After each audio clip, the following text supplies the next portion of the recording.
नमस्कार। MHD 7 के अंतर्गत आज हम भाषा शिक्षण और भाषा के विषय में जानेंगे। भाषा शिक्षण के अंतर्गत भाषा का सीधा संबंध जो है वो भाषा शिक्षण से होता है कि भाषा का शिक्षण भाषा में कैसे दिया जाता है।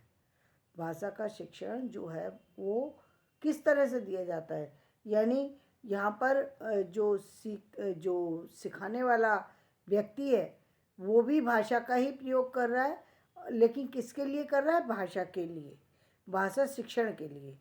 तो या जैसे इस समय मैं आपको भाषा शिक्षण की भाषा के विषय में समझा रही हूँ। भाषा शिक्षण की अध्ययन वस्तु भाषा होती है। भाषा जो भाषा वैज्ञानिक अध्ययन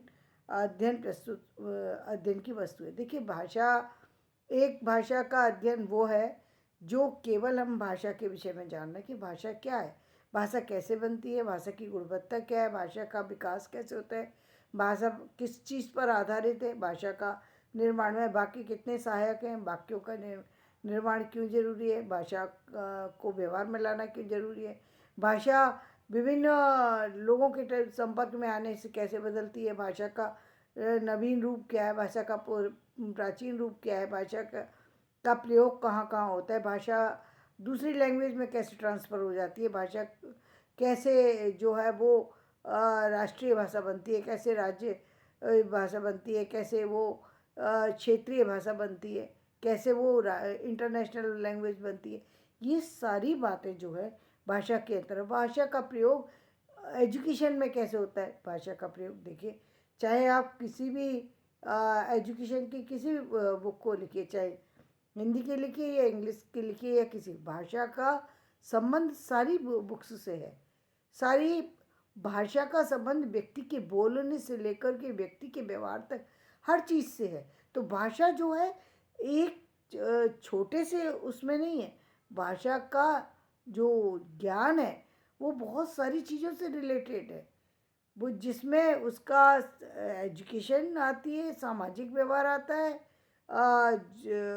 जो क्या कहते हैं व्यापारिक व्यवहार आता है, जिसमें व्यापार किया जाता है, जिसमें व्यक्ति को आर्थिक लाभ, आर्थिक जो वो है वो कैसे किया जा सकता है, संपर्क कैसे बढ़ाए जा सकते हैं, चाहे वो किसी भी क्षेत्र से रिलेटेड हो। मेरे संसार के किसी भी क्षेत्र में लैंग्वेज का महत्व है। लैंग्वेज चाहे वो लैंग्वेज नेशनल लैंग्वेज हो या इंटरनेशनल लैंग्वेज हो या फिर वो क्षेत्रीय लैंग्वेज हो, वो लैंग्वेज बदलती क्यों है, दूसरी लैंग्वेज सीखने का व्यक्ति को क्यों आवश्यकता पड़ती है, क्यों नहीं व्यक्ति अपनी क्षेत्रीय भाषा में अपने जीवन के सारे संपर्क साध पाता है, क्यों ज़रूरत होती है व्यक्ति। कई बार ये प्रश्न मैंने उठते हुए देखा कि कुछ लोग जो ये प्रश्न करते हैं कि हम अपनी लैंग्वेज में ऑफिस में जाकर के क्यों नहीं बोल सकते। ऑफिस में आप बोल तो कुछ भी सकते हैं, बोलने की मनाही नहीं है, लेकिन जहाँ पर एक लैंग्वेज दी गई है आपको ऑफिस में प्रयोग करने के लिए, तो वहाँ पर उसी का प्रयोग करना चाहिए। क्योंकि यदि हर व्यक्ति ये कहे कि मैं अपनी भाषा को प्राथमिकता दूंगा, मैं अपनी भाषा में बोल रहा हूँ, उसमें क्या फ़र्क पड़ेगा? पहली बात तो फ़र्क ये पड़ेगा कि देखिए, यदि आपकी भाषा उस भाषा से जुड़ी हुई है या कोई बहुत बड़ा जो है उसने कोई बहुत बड़ा ओहदा प्राप्त कर रखा है, तो शायद उसको लोग समझ भी जाए, शायद लोग जानते भी हों। लेकिन यदि भाषा इस तरह की हो जहाँ पर बिल्कुल तालमेल है ही नहीं, भाषा बिल्कुल अलग है, यानी अब यदि इंग्लिश से यदि हम उर्दू की तुलना करें तो उर्दू बिल्कुल अलग है, इंग्लिश बिल्कुल अलग है। कैसे उर्दू को जानेंगे जब हिंदी को ही नहीं जान पाते लोग, उर्दू को कैसे जानेंगे? उर्दू का लिखने का तरीका अलग, बोलने का तरीका अलग। जब हिंदी वाले उर्दू को जानने में कठिनाई होती है तो और लोग कैसे जानेंगे उसको।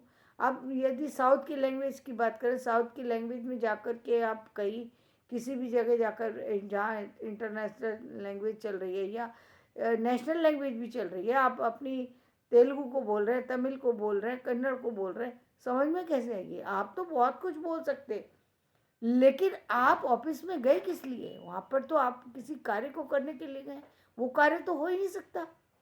वो कार्य तब तक नहीं हो सकता जब तक उस भाषा का नहीं है।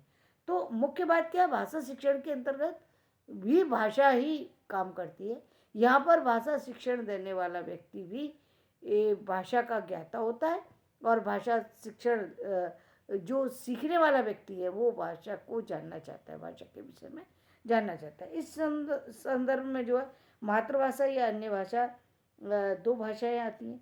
तो रविंद्रनाथ श्रीवास्तव जी ने 1992 में जो इस भाषा का विभाजन जो किया है वो कुछ इस तरीके से करके दिखाया उन्हें भाषा शिक्षण का, कि एक अन्य भाषा और एक मातृभाषा है।